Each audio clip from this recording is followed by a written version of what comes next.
Olá, amigos do Evidência Saúde. Eu sou o Daniel e dou boas-vindas a todos que estão acompanhando aqui a atualização online em saúde. Essa é uma atividade que nós iniciamos agora, faz um mês, nós iniciamos nesse mês de outubro. E o primeiro evento foi sobre como ler artigos, o segundo evento foi sobre epidemiologia da atividade física, né, atividade física e saúde pública, com o professor Pedro Alau, e hoje é com uma grande honra que a gente recebe um dos ícones em treinamento de força no Brasil, o professor Marco Carlos Uchida.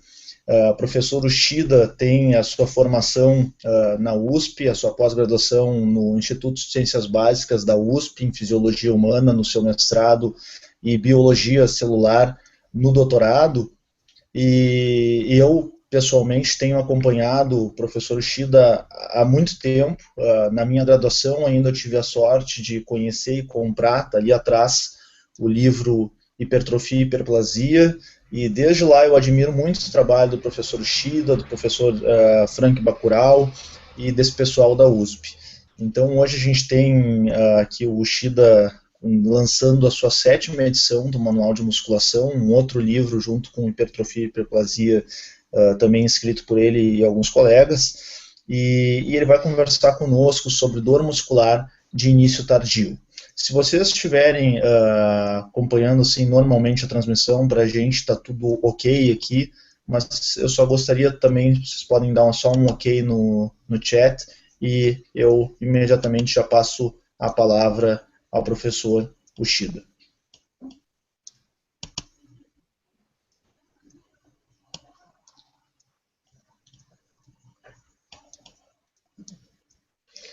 Pessoal, tá bem, obrigado. O pessoal parece estar escutando bem, então é contigo, professor. Muito obrigado mais uma vez e boa noite. Obrigado pela presença aqui no Atualização Online Saúde. Bom, boa noite a todos. Primeiro eu gostaria de agradecer o Daniel, que conheci pessoalmente o ano passado, né? Conseguimos aí conversar um pouquinho e agradeço aí mais uma vez, né, a lembrança e ao convite aqui para o Evidência Saúde. Espero contribuir um pouquinho com o conhecimento sobre o tema, que é dor muscular de início tardio. Geralmente sempre tem uma certa um certo alvoroço quando a gente fala isso é boa, isso é ruim, né?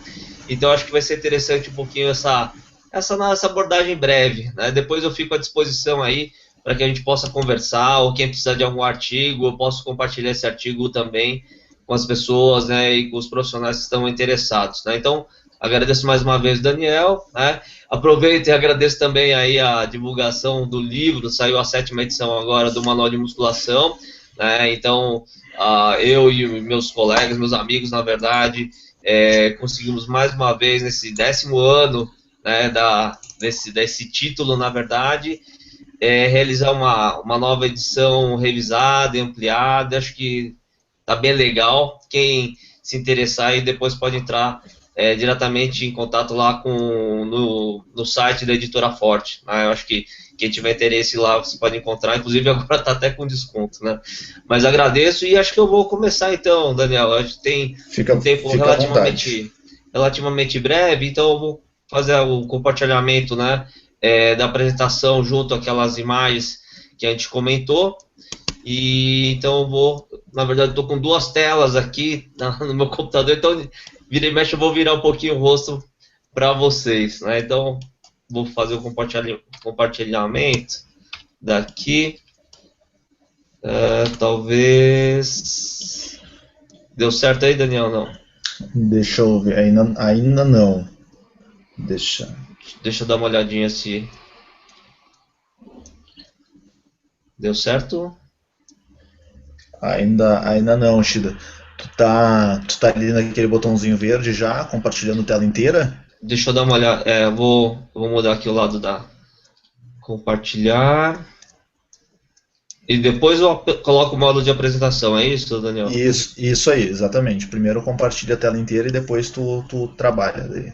Tá. Vamos ver agora se ele vai compartilhar tela inteira. Existe compartilhamento. Será aí? Perfeito. Agora Tá foi, certo. né? Agora foi, já está no modo de apresentação. Excelente. Tá legal. E aí, quando eu quiser voltar, na verdade, para minha imagem, é só clicar de novo no compartilhar a tela, né? Exatamente. Tá legal. Bom, pessoal, então vamos lá, né? Vamos conversar um pouquinho sobre esse tema, né? Dor muscular no início tardio, né? Eu coloquei uma breve abordagem, até pelo tempo, né? Que é relativamente limitado. E aí, lembrando, né? Fazendo um pouquinho da lembrança sobre o tema, na verdade, fisiologia neuromuscular. Lembrando da estrutura anatômica, onde você tem aqui o músculo como um todo, né? Lembrando que o seu músculo é dividido em feixes, ou também chamado de fascículos. Esse feixe, ou fascículo, né, é formado, então, pelas fibras musculares. Né? Então, aqui você tem a estrutura de uma fibra muscular. E as fibras musculares são, na verdade, né, formadas por miofibrilas. Aqui tem uma miofibrila onde a flechinha está apontando. E uma miofibrila, na verdade, é formada por miofilamentos. Né? Esses miofilamentos, aqui você tem duas estruturas, né? Um filamento expresso aqui na cor violeta, aqui, purple, e o outro azul. Na verdade, um mais grosso e um mais fino. Né? O mais grosso, na verdade, é a representação da miosina, e esse azulzinho mais fino é da actina. Então, fazendo, na verdade, né, um retorno do que a gente viu do macro para o molecular, vamos agora para o molecular, para o macroscópico. Né? Então, vamos lá. Os miofilamentos de actina e miosina, né, que formam, na verdade, a menor unidade funcional contrátil, que é o sarcômero, formam, então, o quê? As miofibrilas. As miofibrilas, então, formam o quê? O conjunto de miofibrilas forma uma fibra. Né? Lembrando que a fibra muscular nada mais é do que uma célula muscular. Né? Então, quando você fala em fibra e célula muscular, você está falando da mesma coisa, tá? Fibra e célula muscular, a mesma coisa. Por isso que, né, quando você fala em fibra muscular, você tem fibras do tipo 1, do tipo 2A, do tipo 2X nos seres humanos, e nessas fibras você encontra, por exemplo, né, o núcleo, né? Então a fibra muscular ela é multinucleada, né? Ela tem estruturas como, por exemplo, a membrana, né, que é denominada de sarcolema, o citoplasma da célula chamada de sarcoplasma, tá? Então, assim, fibra e célula muscular, a mesma coisa. Então, voltando, né, miofilamentos, actina, miosina, formam sarcômeros, a miofibrila, as miofibrilas formam, então, uma fibra muscular, a fibra muscular, né, o conjunto delas forma um fascículo, e vários fascículos formam um músculo, né? E esse músculo, logicamente, ele tem as suas estruturas de tecido conjuntivo que se prendem aqui ao osso, né? Especificamente as estruturas do osso, onde você pode realizar as tensões necessárias para as contrações. Né? Quando você fala uma hipertrofia muscular, por exemplo, né, por elementos contráteis, você está imaginando o quê? Estou aumentando a quantidade de miofilamentos, aumentando, portanto, o número de sarcômeros em paralelo, aumentando, portanto, o tamanho do meu miofilamento, né? Lembrando que não é apenas um filamento que é aumentado só, uma miofibrila que é aumentada só, são várias miofibrilas, e com isso você tem aumento da minha fibra muscular, né?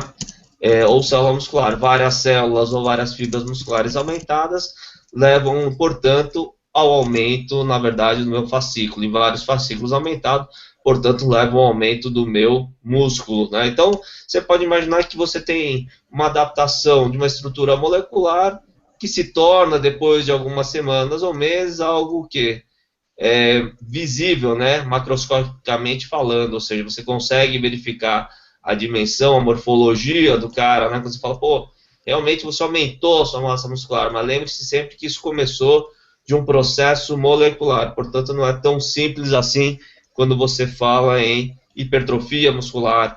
E por que eu estou falando isso? Porque se você não entende um pouquinho dessas pequenas estruturas aqui que a gente vai comentar, talvez fique um pouco mais difícil de entender sobre o tema dor muscular de início tardio, que a gente deu o apelido de DMIT, DMT, né? DMT, dor muscular de início tardio. Como todo mundo já ouviu falar, né? Dor muscular de início tardio, ou também em inglês, né? Delay Onset Muscle Soreness, que tem essa sigla DOMS. Se você colocar no Google, por exemplo, e clicar, né, e procurar esse termo DOMS, você vai achar bastante coisa sobre esse tema, né? Muito bem. Bom, vamos lá. O que acontece, né? Quando é o pico dessa dor, geralmente? A dor, geralmente, ela, né, é compreendida, né, de 24 a 72 horas, né, pós-exercício.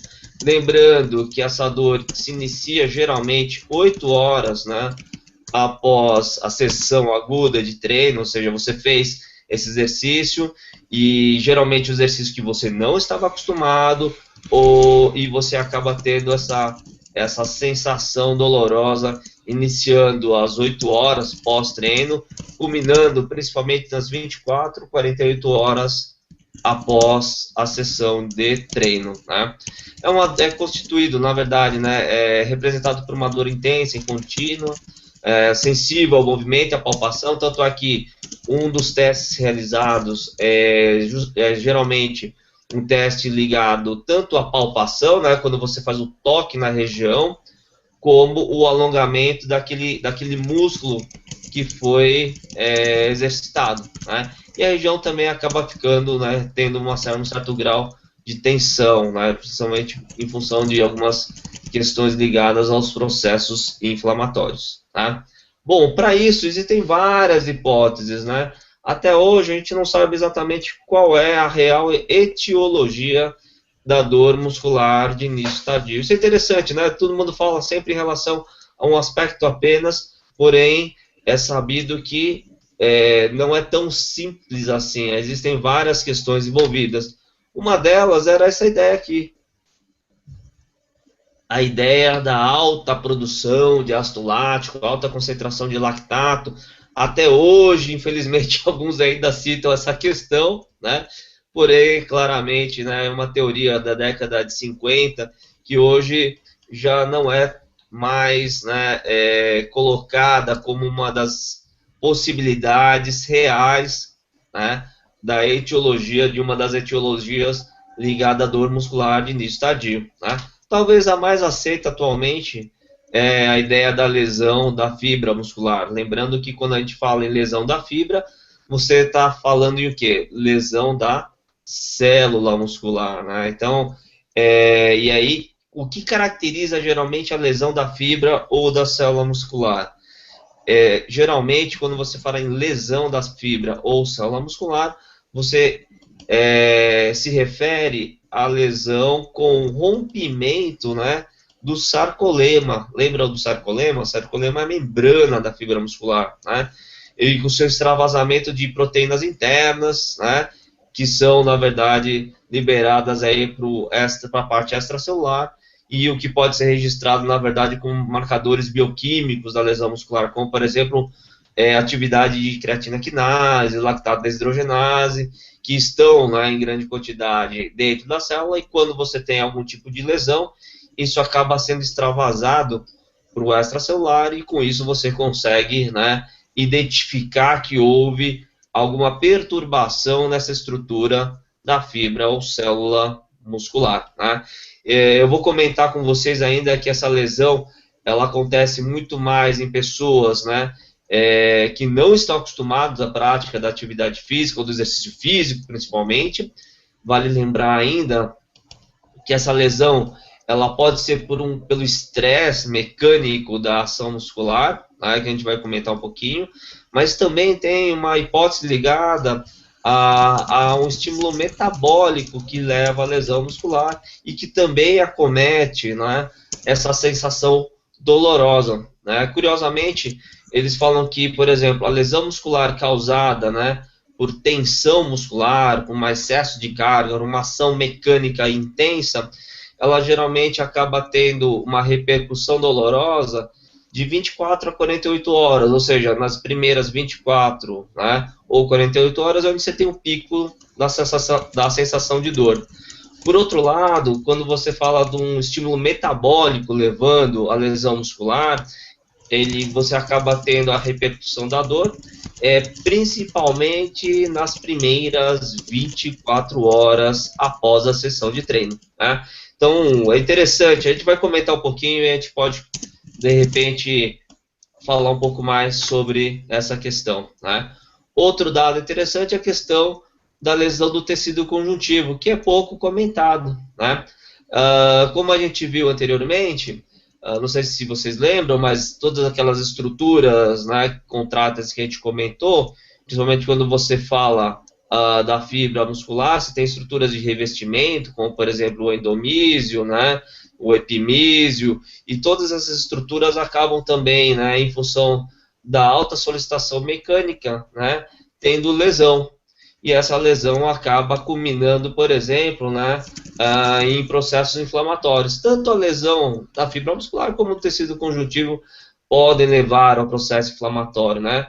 Lembrando ainda que a lesão do tecido conjuntivo, portanto, você não está falando da lesão da fibra muscular, né? Da fibra muscular, você está falando em estruturas de revestimento. Portanto, você não tem, por exemplo, um aumento da atividade creatina quinase, por exemplo, como marcador no seu sangue, tá? Bom, vamos lá então, né? Falamos um pouquinho da lesão muscular, a gente vai comentar um pouco mais ainda sobre ela.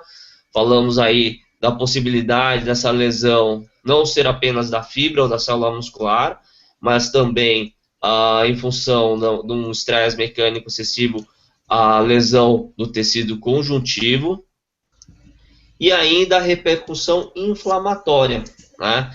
Muitas vezes, em função dessas lesões, você acaba tendo uma atividade, né, de células do sistema imunológico, por exemplo, né, no caso da lesão da fibra muscular, a migração de macrófagos e neutrófilos para a região da lesão, e esses macrófagos e neutrófilos, principalmente os macrófagos, vão lá com a proposta específica de fagocitar os debris dessas estruturas que já não têm, essas estruturas proteicas que já não têm mais nenhuma função no processo, né, de contração muscular ou ainda, né, de utilização, tá? E, logicamente, essas células do sistema imunológico, como eu havia dito, o neutrófilo e o macrófago acabam liberando, por exemplo, né, a prostaglandina E2, que é um pró-inflamatório, né?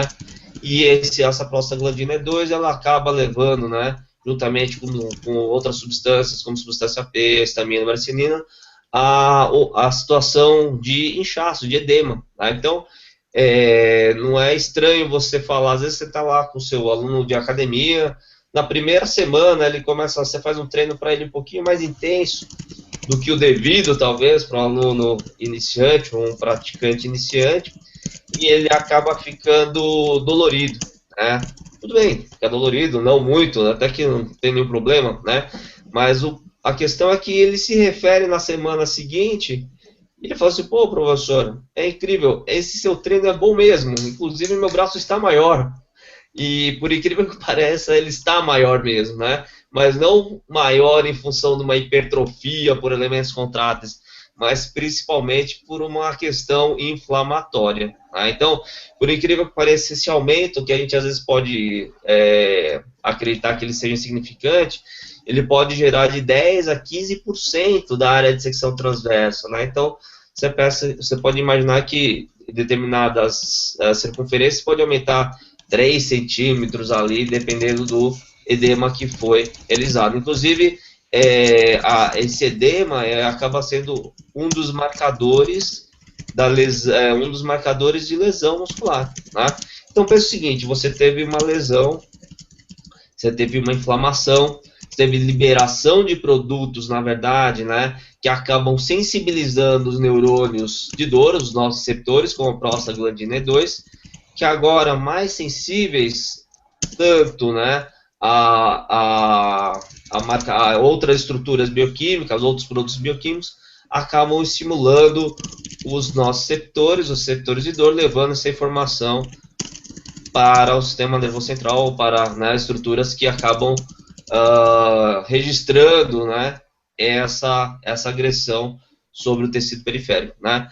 Existe também a hipótese da produção de radicais livres, por exemplo, né, que acabam piorando o quadro, aumentando, por exemplo, né, aumento da extensão da lesão da membrana.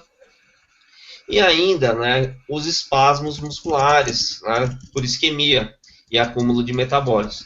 Esse quinto aqui, especificamente, ele não tem a ver diretamente com a questão da lesão muscular, tá? Deixar bem claro.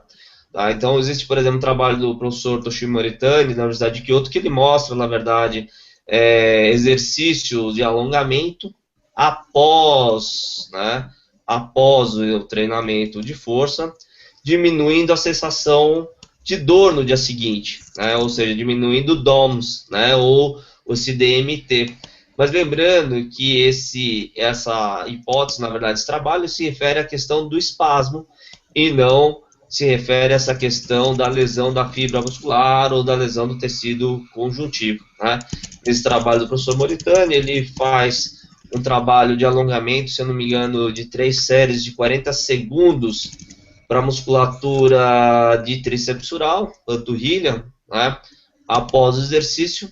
Lembrando que esse alongamento é um alongamento feito de forma muito confortável, né, nada de trabalho próximo do limiar de dor, e o resultado foi o que? A diminuição da sensação de dor pós-alongamento, né, levando ainda a maior oxigenação tecidual, né, para o grupo que foi alongado, né? Lembrando ainda que essa teoria aqui do espasmo, né, ou da questão da isquemia, né, falta de sangue ou de oxigenação para o tecido com acúmulo de determinados metabólicos, como por exemplo o próprio H+, o fosfato inorgânico, né, acabam também estimulando os nossos receptores ali, né? Então isso parece que um alongamento parece ser benéfico pós-treino nesse sentido. Tá? Lembrando que não tem a ver diretamente com os 2 primeiros ali que eu comentei.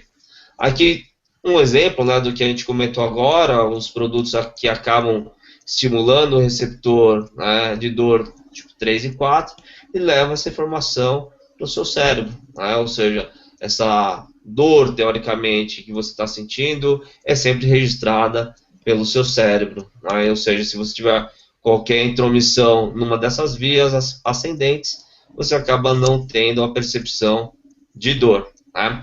Vale lembrar ainda que o edema, né, qual que é o mecanismo do edema nessa questão da dor? O edema é o inchaço, portanto, esse próprio inchaço acaba fazendo uma pressão mecânica sobre os receptores de dor, e esses receptores, quando são pressionados, ou quando eles são, na verdade, eles recebem esse tipo de estímulo, eles acabam despolarizando e levando essa informação para os níveis mais altos, né, havendo, portanto, a determinação, a sensação de dor. Tá?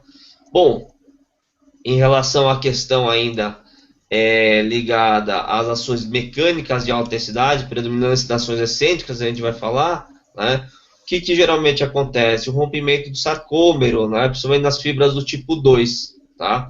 Principalmente o rompimento do sarcômero, das linhas Z, né, a titina, ou a linha M, né, onde temos estruturas, né, de componente elástico ali do sarcômero, são rompidas, gerando um desarranjo no sarcômero. Tá? Isso também muitas acabam colocando no rol de lesão muscular, mas isso é mais um desarranjo do que a lesão propriamente dita.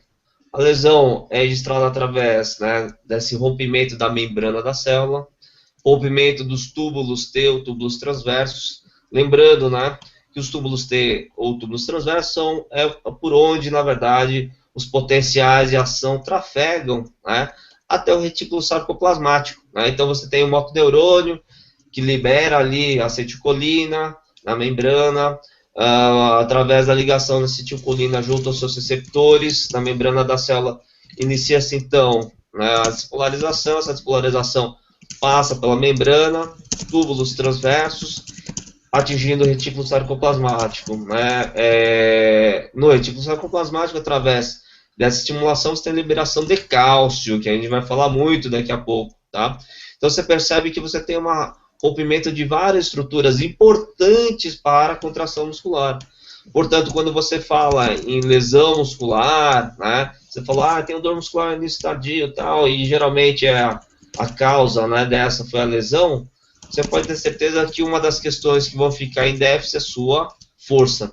Talvez um dos principais marcadores da lesão muscular não seja simplesmente a dor, mas principalmente a questão do déficit de força gerado, tá? Mas, felizmente, né, isso é denominado de microtrauma adaptativo, ou seja, né, quando você fala nessas lesões, nessas microestruturas, você acaba tendo uma restauração, né, através de vários mecanismos, na verdade, de recuperação da célula, que levam, muitas vezes, a melhora daquelas estruturas, né? Então, quando você fala em melhora, você pode falar o quê? Adaptações ligadas, por exemplo, à hipertrofia da fibra muscular, tá? Cuidado, né? Isso aqui, às vezes o pessoal gosta sempre de associar a lesão muscular à hipertrofia, e hoje a gente já sabe que a hipertrofia não depende necessariamente apenas desse mecanismo, né, de lesão muscular para que haja adaptações ligadas à hipertrofia, tá? Só para lembrar mais uma coisa, essa questão do microtrauma adaptativo, muitas vezes você fala assim, quanto tempo? Talvez alguém daqui a pouco vai perguntar aí, Daniel, quanto tempo, né, demora para me adaptar? Bom, a dor, ela geralmente ela cessa no 7º dia. Isso não significa que você está plenamente recuperado. Muitas vezes a falta de dor ou a ausência de dor, ela significa apenas que você não tem mais o que? Um processo inflamatório instalado, né? Você então tem que pensar o seguinte, eu tenho que agora pensar que eu já não tenho dor, mas talvez eu não esteja recuperado. Existem alguns trabalhos que apontam que a recuperação pode demorar, né, de 7 dias a 14 dias, tá? Então você pode ter um déficit de força nesse período. Não é para se alarmar nem nada disso. Mas ninguém vai fazer nenhum treino, né, novo, próximo das competições, né, se você for um atleta, tá, gente? Ou não vai realizar nenhuma atividade diferente do que está acostumado, tá? Aqui vocês estão vendo, por exemplo, um desarranjo na estrutura sarcomérica, né? Então você tem as estruturas do sarcômero do lado esquerdo aqui, no momento antes, né? Estão vendo as estruturas aqui, e aqui, depois de uma maratona, né, você pode observar um desarranjo dessa estrutura do sarcômero, o que muitos, né, colocam isso sinônimo de lesão, porém, cuidado, né, isso não é necessariamente a lesão, isso aqui é o desarranjo do sarcômero. Para você caracterizar como lesão, principalmente, você tem o rompimento da estrutura, né, da membrana da célula muscular, acontecendo, portanto, né, um maior efluxo, na verdade, de proteínas intracelulares para o extracelular. Como eu falei, creatina quinase, lactato desidrogenase, mioglobina, troponina e tudo mais, tá? Aqui um outro exemplo de desarranjo, onde você tem rompimento das titinas, né? Para quem não se lembra, das titinas, elas são estruturas que geram, né, tem um componente elástico, estruturas, né, de componentes elásticos nas suas proteínas, que leva à estabilização do sarcômero, né, do sarcômero de linha Z a linha Z, tem a estrutura do sarcômero. Logicamente, conforme você vai contraindo, né, você tem o distanciamento ou aproximação dessas linhas Z. Conforme esse estímulo é muito exacerbado, você acaba tendo lesão não simplesmente nas linhas Z, o que é normal, principalmente nas fibras do tipo 2, mas também, né, possivelmente nessas estruturas de titina, tá? E aí, logicamente, suas miosinas aí perdem essa possibilidade de ancoragem aqui na linha Z, né, que são outras estruturas proteicas mais densas. Muito bem. E para avaliar, né, que geralmente a gente avalia a questão da lesão por biópsia, né, como eu falei para vocês, a força é um dos principais marcadores atualmente da lesão. Inclusive existem trabalhos comparando aí o grau de lesão em função do déficit de força e por quanto tempo, na verdade, a sua força fica diminuída. Amplitude articular também é algo que acontece, ou seja, né, a sua flexibilidade acaba diminuindo. A dor, logicamente, muitas vezes registrada pela escala visual analógica de dor, o que é muito usual, né, pelos fisioterapeutas principalmente. A sensibilidade, então a musculatura fica sensível, músculo tenso, o inchaço, como eu falei para vocês, e ainda a maior atividade e concentração, né, de CK, LDH, mioglobina no seu sangue. E quem é mais suscetível, né, a esse tipo de lesão? Aqueles pouco treinados, tá? Então, quando você pega um indivíduo pouco treinado, né, aquele que realmente não está muito disposto a realizar nenhum tipo de prática física, acaba sendo mais suscetível. Acredita-se, então, que as estruturas proteicas contráteis dele, né, todas as estruturas, são mais fracas, né, as ações externas durante as contrações. E com isso acabam, né, tendo o rompimento dessas estruturas nos processos, né, de contração muscular, principalmente quando você fala em atividades de maior intensidade. Tá? Você pode perceber que o seu aluno praticante, no início, ele vai ficar um pouco dolorido, o que é até normal, porém, depois de algumas semanas, né, aquele mesmo exercício acaba não tendo, né, aquele efeito doloroso no dia seguinte, né? Significa que houve uma adaptação dessas estruturas, existe ainda, né, o chamado efeito da sessão repetida, que é uma forma com que, na verdade, se imagina uma adaptação tanto do sistema nervoso como as estruturas proteicas, né, contráteis de tecido conjuntivo se tornam mais fortes para resistir nessas cargas externas, né, introduzidas inicialmente. É por isso que dificilmente você acaba ficando, né, sempre dolorido. Mesmo um indivíduo fisiculturista ou alguém que treina, não fica sempre dolorido na mesma magnitude, tá? Bom, e outra coisa interessante, no mais de 90% dos trabalhos na literatura científica, quando você fala em dor muscular no início tardio, você fala o quê? Em predominância na ação muscular excêntrica, né? O que é isso? Significa que descer, né, gera mais lesão do que subir, né? Então, descer gera mais lesão que subir. Então, quando você está no seu supino, tradicionalmente realizado em toda segunda-feira, né? O que acontece? Quando você tira a barra do seu suporte, né? A barra desce, espero eu, gentilmente sobre o seu tórax, e nesse momento a principal ação muscular ali a principal ação é excêntrica, né? Você desce com ela controladamente. Por outro lado, ao tocar a barra no seu peitoral, espero eu também, né? Você realiza o movimento de ação concêntrica, você faz a ação concêntrica da musculatura do peitoral maior, do deltoide da parte clavicular, na articulação do cotovelo você faz ação concêntrica do seu tríceps braquial, né? Então, quando você sobe as escadas, pensando na articulação do joelho, você está pensando numa ação concêntrica do seu quadríceps. E quando você desce, né, na articulação do joelho, você está realizando uma ação excêntrica também do seu quadríceps. Tá? Bom, por que a ação muscular excêntrica parece ter maior influência, né, na lesão muscular e, portanto, também gerando a dor muscular de início tardio?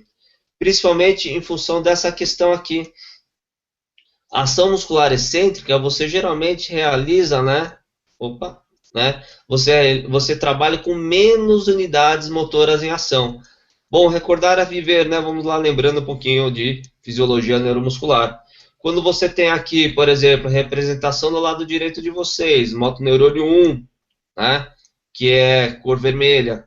Motoneurônio 2, cor azul, né? O que está no meio. E o motoneurônio 3, de cor cinza, né? Ou do lado mais esquerdo. Imagina o seguinte, você vai graduar a sua força recrutando, né, uma certa quantidade de unidades motoras. Então, uma unidade motora aqui, expresso, né, na cor vermelha, levando, né, a inervação aqui através, né, da medula espinal, chegando até as suas fibras musculares. Então, fibra muscular vermelha aqui, você recruta primeiro, beleza. Né? Quero fazer mais força, recruto então o motoneurônio 1 e o 2. Quero fazer minha força quase máxima, vou recrutar, por exemplo, né, de forma bem básica, né, o maior número de unidades motoras, neurônio 1, 2, 3. Tá? Então imagina essa moça aqui realizando agachamento. Quando ela sobe, na verdade, vamos imaginar que ela vai recrutar os três unidades motoras, né? Ou ainda vamos imaginar que ela vai recrutar 100 unidades motoras na subida. Quando desce, vocês acham que ela vai recrutar mais ou menos unidades motoras, né? Para quem pensou que na hora do movimento, na ação excêntrica, né, você vai recrutar, por exemplo, na ação excêntrica, você vai recrutar menos unidades motoras, você está certo, lógico, eu também já escrevi aqui, né? Menos unidades motoras em ação. Portanto, o que acontece? Se são menos unidades motoras para a mesma carga absoluta, cada fibra muscular agora vai trabalhar o quê? Com mais tensão. Exemplificando nessas três unidades motoras, imagina o seguinte, tá? Eu vou recrutar as três na ação concêntrica. Na ação excêntrica, eu vou recrutar apenas as duas, a azul e a vermelha. Portanto, só as fibras que estão na cor azul e vermelha irão contrair quando ela descer. Portanto, elas estarão o quê? Sob maior estresse mecânico, né? Maior tensão. E nessas condições de maior tensão é que você acaba tendo maior lesão também das estruturas musculares, né, das fibras musculares. Sem entrar em detalhes, e nesse momento você acaba tendo, né, o rompimento do seu sarcolema e com extravasamento de conteúdo interno para o extracelular. Bom, a gente pode achar que isso é uma coisa muito simplista, né? Tem um trabalho, né, é um trabalho de revisão, mas ele coloca outra situação. E as contrações excêntricas também, né, elas acabam levando a maior concentração de cálcio intracelular, né, da fibra muscular. Lembrando que esses modelos são geralmente modelos em animais de laboratório, principalmente camundongo ou rato, tá?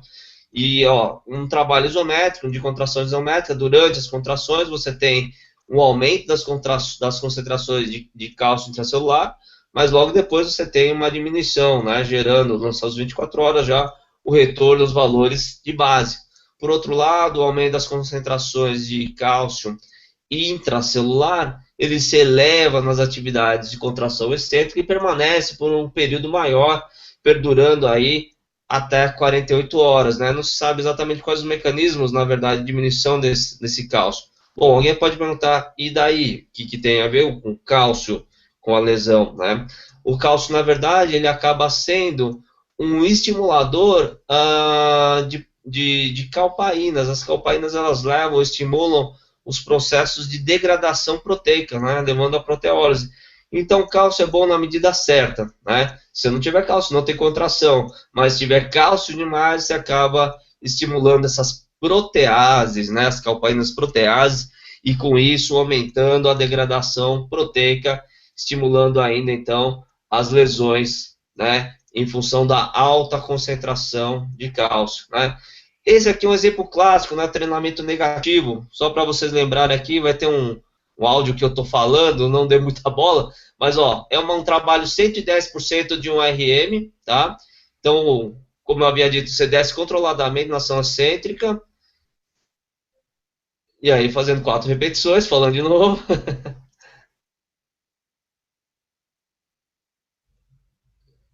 Então, esse aqui é um treino, né, treinamento negativo, geralmente chamado de treinamento negativo, apenas de componente excêntrico, onde você tem aqui os colegas, né, do seu treino que vão levar um equilíbrio da barra, e o executante só realiza ação excêntrica, controlada. Geralmente, corresponde essa intensidade 110 a 120% de uma repetição máxima, tá?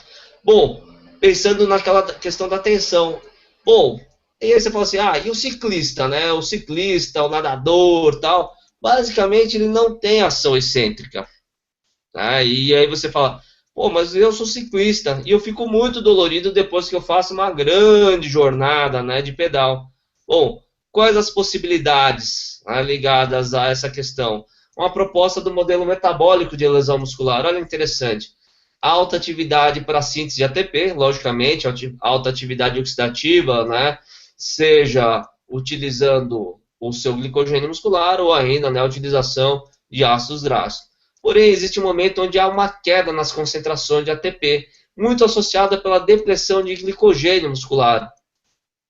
e com essa depressão de glicogênio e na síntese de ATP, também existe a diminuição da atividade da cálcio ATPase no retículo sarcoplasmático, que nada mais é que a bomba de cálcio no retículo sarcoplasmático que faz o sequestro do cálcio após as contrações. Ou seja, é isso mesmo, para você contrair o seu músculo, você precisa de cálcio. E para você relaxar, também precisa de cálcio. Né? O fato de você ter, né, a sua cálcio ATPase não tendo, né, ATP suficiente para que ela seja ativada, você tem um acúmulo de cálcio e com isso também, né, uma possível, né, estimulação sobre as calpaínas, levando à proteólise. Então, né, cuidado, às vezes a gente fica sempre achando essa questão da lesão. E outra coisa interessante, a magnitude da dor não reflete o grau de lesão muscular. Tem um trabalho, né, do professor Nosaka. O professor Nosaka agora ele está lotado na Edith Cowan University, que é na Austrália, e é um trabalho já relativamente antigo, e ele mostra que, comparando 12 ações excêntricas máximas versus 60 ações excêntricas máximas no isocinético, mostrando que a dor muscular de início tardio nesses dois exercícios, né, nesses dois modelos, é semelhante. Porém, a repercussão de lesão só aconteceu no grupo que exercitou 60 ações excêntricas máximas. Outra pergunta que o pessoal pode falar, é só o que é pesado que leva a dor? Né? Olha que interessante. Na verdade, né, a maior parte do pessoal fica imaginando assim, tenho dor em função do peso, né? Ou seja, da intensidade. O que a gente viu, na verdade, tem um trabalho que publicamos em 2011 e depois em 2012, né, um grupo do Irã também publicou um outro artigo mostrando que o próprio teste de uma repetição máxima pode levar à dor muscular de início tardio e refletir a lesão muscular. Né? Reflete a lesão muscular também. Que nesses dois trabalhos, né, mensuramos aí a CK, a proteína C reativa e conseguimos verificar que houve realmente, né, maior sensação de dor. Né? Lembrando que nosso trabalho aqui em cima, né, ele foi realizado com supino. E nesse trabalho aqui embaixo, com agachamento. E no trabalho de agachamento, tanto quadríceps quanto os isquiotibiais, ou posteriores da coxa, foram acometidos de dor. Tá? Então, cuidado. E o volume? Tá? Aí você pode falar, se for leve, vai gerar lesão? Olha que legal. Tá? Um trabalho que nós fizemos em 2009, foi parte do meu doutorado, e depois o trabalho publicado agora em 2013 pelo nosso grupo também, e os colegas aqui da USP, na verdade, mostramos que mesmo em cargas de baixa intensidade, né, como 50% de uma repetição máxima, levam a dor muscular de início tardio. Né? Lembrando que não era 50% qualquer, era 50% das repetições máximas, você levava até, na verdade, né, a exaustão, ou seja, 50% de um RM.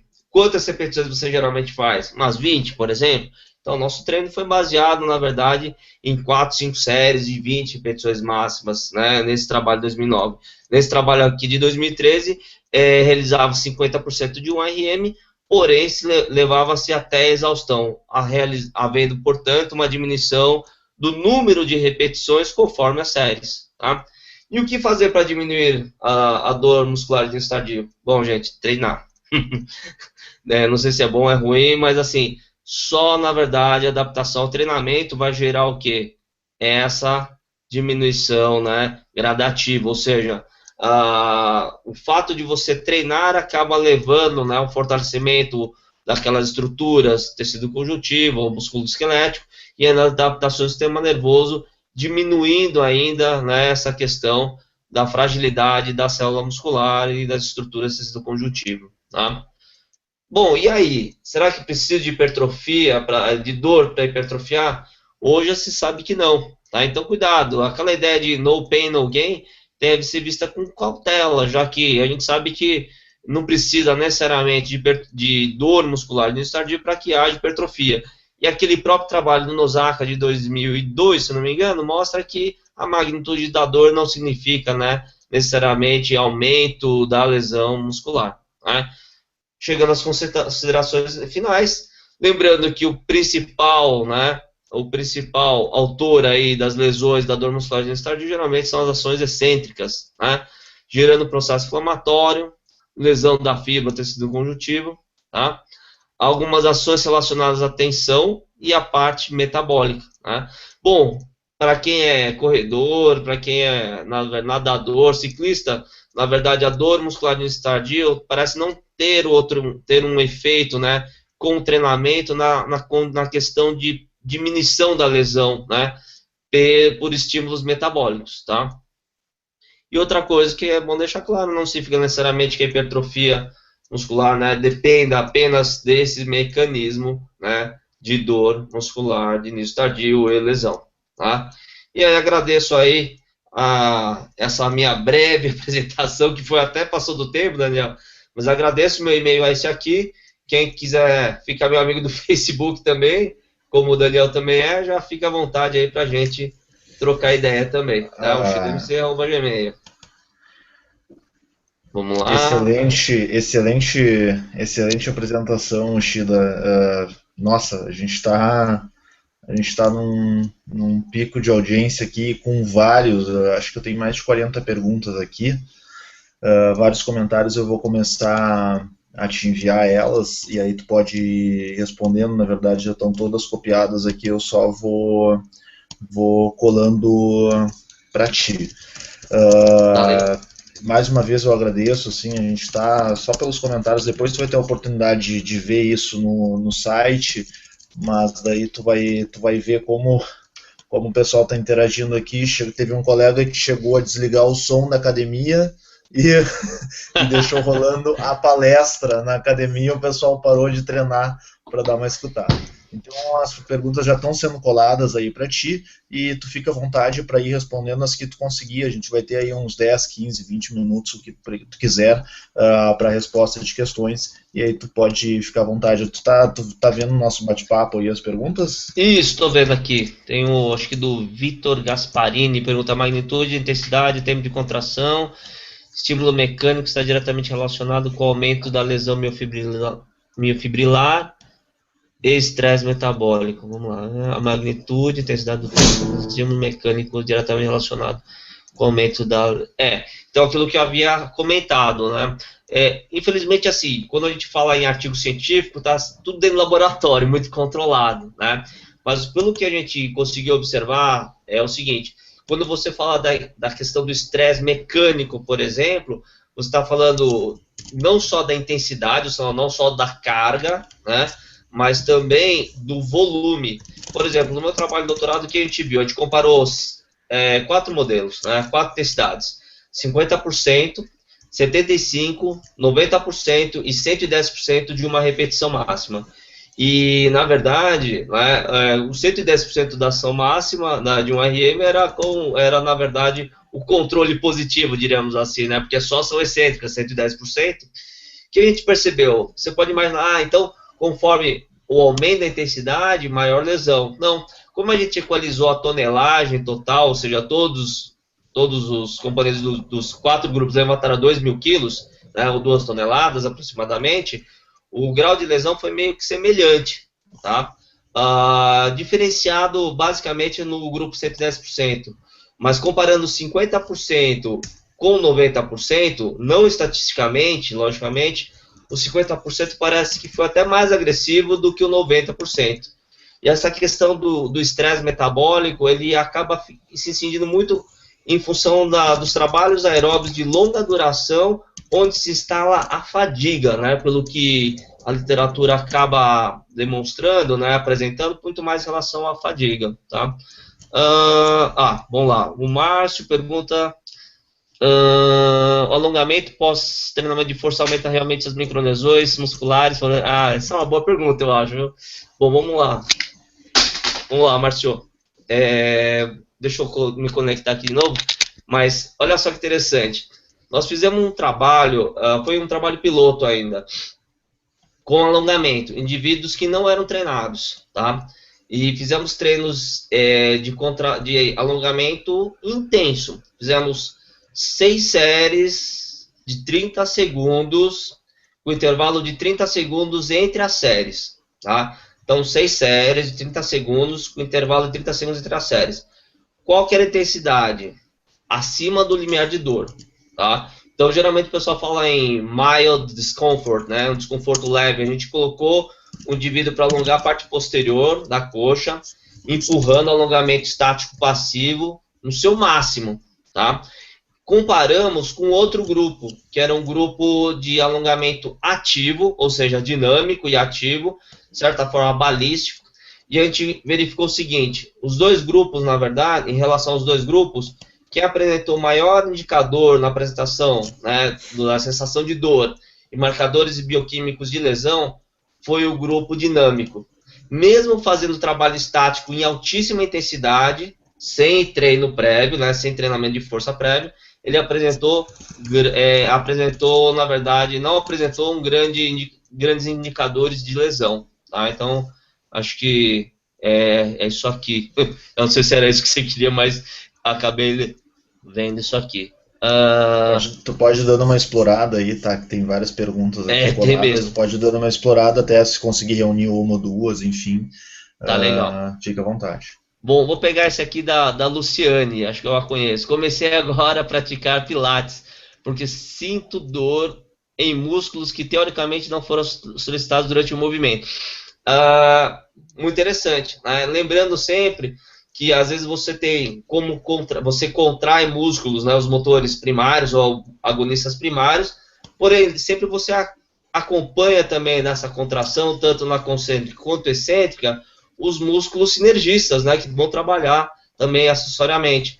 E aí na musculatura estabilizadora mais profunda, que você nem sabe que existe, mas eles estão lá. E com isso, né, você acaba trabalhando de forma intensa esses músculos, né, que você não estava acostumado a treinar.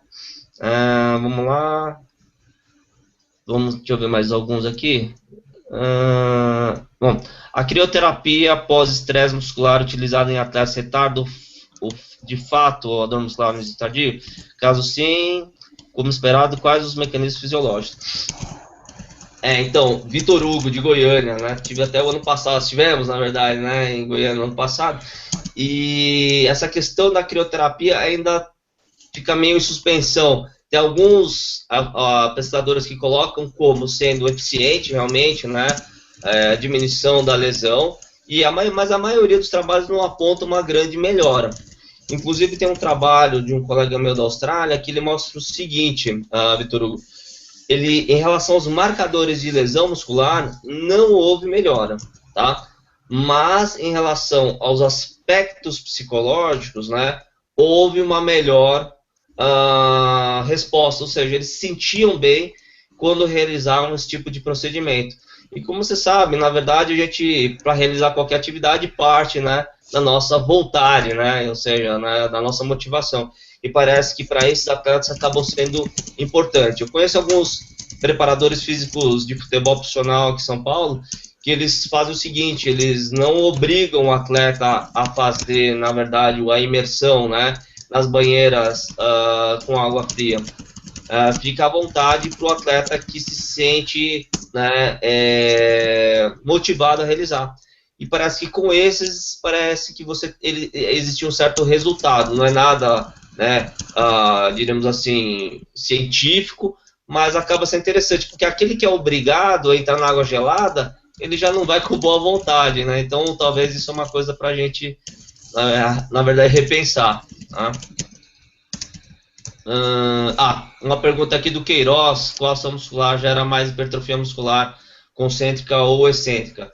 Bom, Queiroz, a maior parte dos trabalhos mostra que realmente a ação excêntrica é a mais, diríamos assim, a mais importante, né? Ou comparando com a concêntrica, ela parece ter melhores resultados, tá?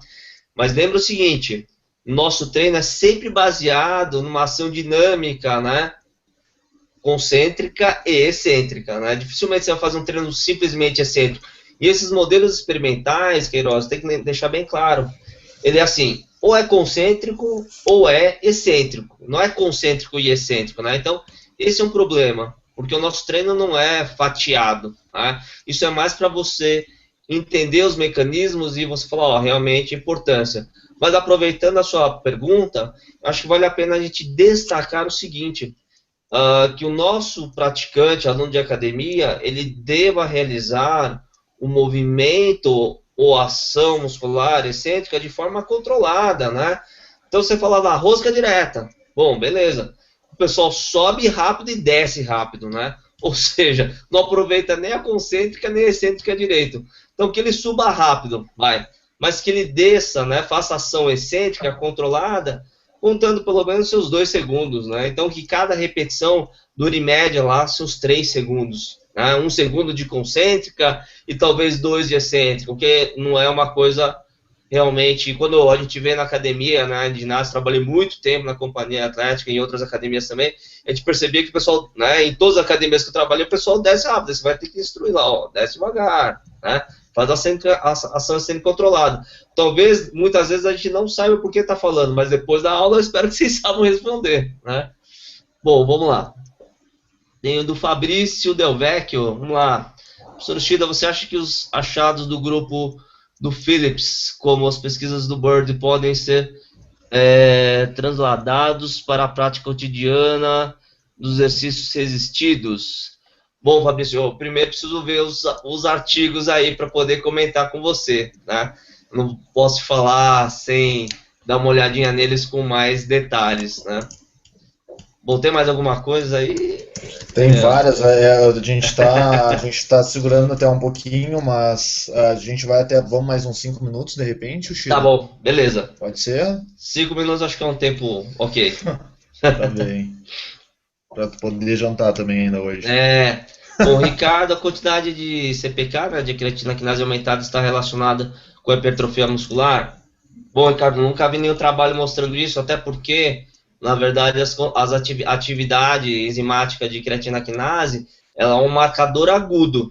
Quando você pensa em hipertrofia, você está pensando o quê? Num período, né, numa adaptação, e não é uma condição apenas de um momento, tá?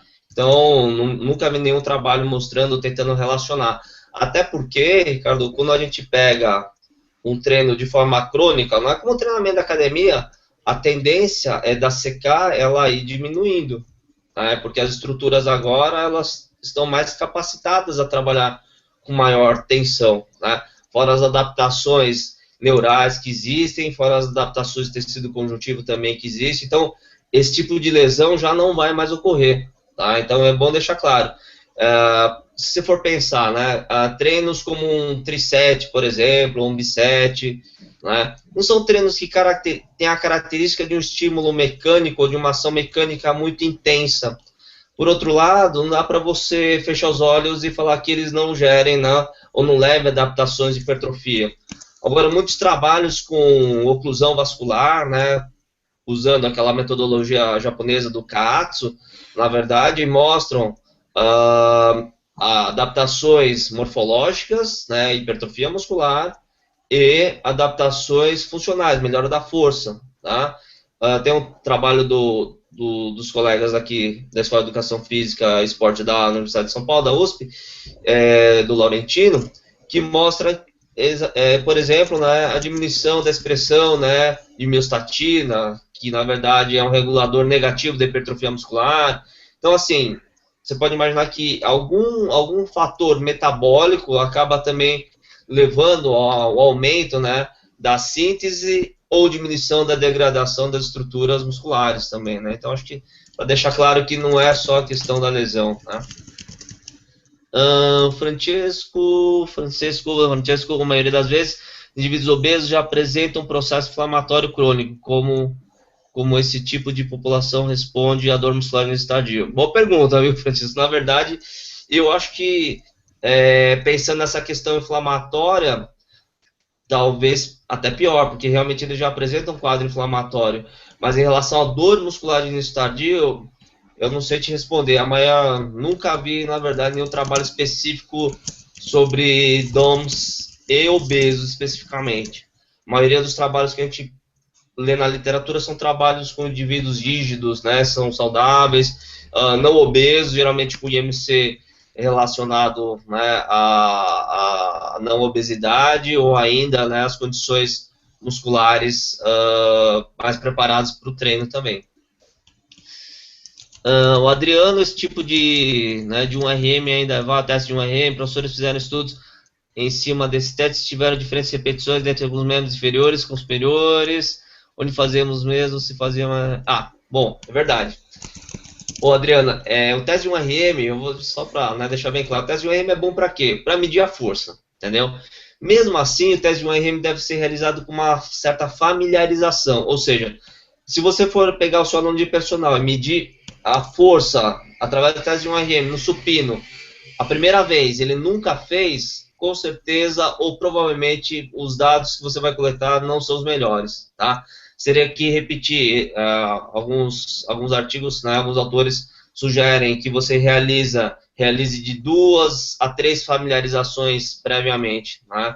Então você às vezes tem uma diferença de 10 a 15 a 20%, né, na carga entre a primeira tentativa, na primeira sessão que você fez o teste de 1RM e depois o segundo momento, né, 3 dias depois da familiarização, você acaba tendo essa diferença, então é importante que haja familiarização. E realmente, 70% do leg press é diferente em termos de repetições máximas de 70% da rosca direta, né? Na rosca direta você vai fazer 12 repetições, provavelmente, 11 a 12 repetições, né, para 70% de 1RM.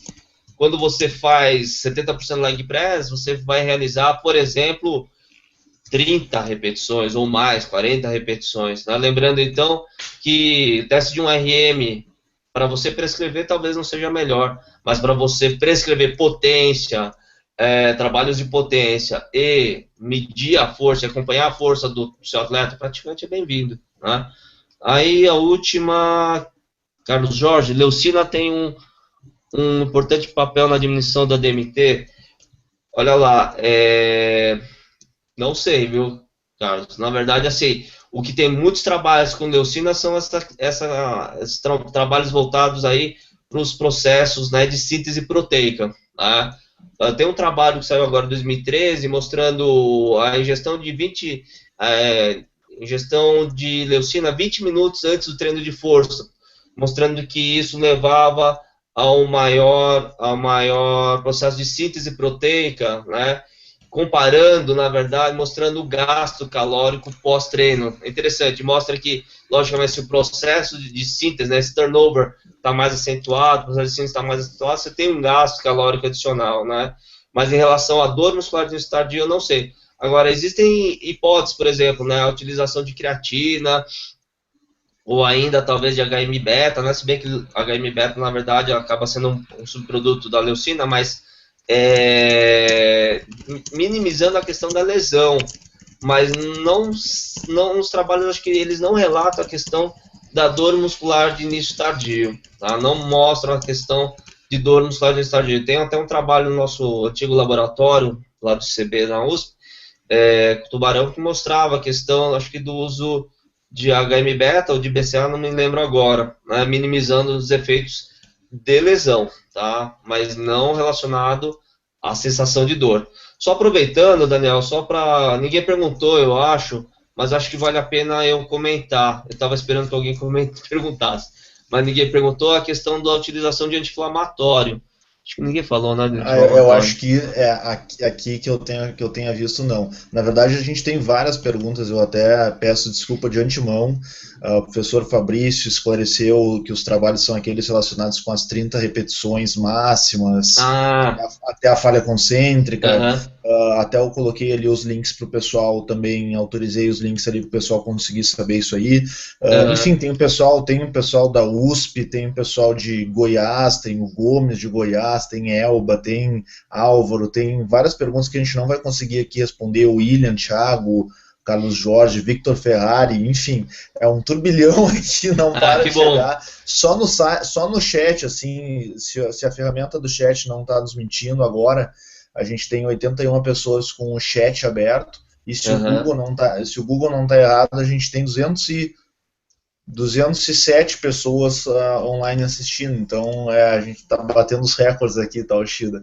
Mas o que eu tenho visto aqui, o pessoal falando bastante de leucina, mas ninguém falou, acho que, de anti-inflamatório. Se alguém falou, já peço desculpa, mas acho que é legal tu comentar. Então, existem alguns trabalhos com ibuprofeno, na verdade, porque como eles associam a dor muscular tardio com a inflamação, tem alguns trabalhos com ibuprofeno mostrando o seguinte, que realmente leva à diminuição da sensação dolorosa. Alguns trabalhos, não todos, como sempre, né? Metodologia é sempre um negócio para discutir. Porém, olha que coisa curiosa, né?